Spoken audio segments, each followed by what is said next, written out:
I think the problem of how you control revenue and expenses in government is the one that is never fully solved and has really hurt dramatically many civilizations.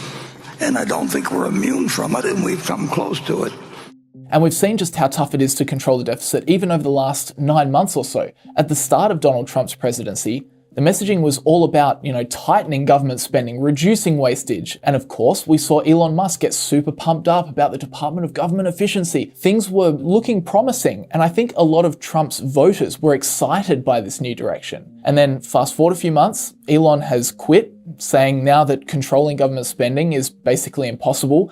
And now Trump is championing this big, beautiful bill that is expected to add a cumulative $2.4 trillion to the deficit between 2025 and 2034. So no matter how hard we try, it seems we're stuck in this political system that keeps the debt pile growing.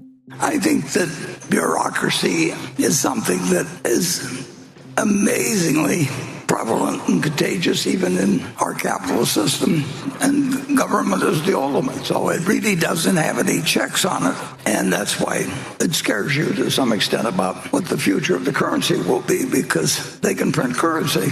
And what Warren is talking about there is a potential solution to the big debt pile, but one that will have very severe consequences. Because the US debt pile is American dollar debt, and because the US Federal Reserve is able to print US dollars, the situation Buffett is referring to is one where the Federal Reserve prints a whole lot of money, hands it over to the US government, and the US government uses it to pay down debt. Now, it's not quite as simple as that, but effectively that could happen.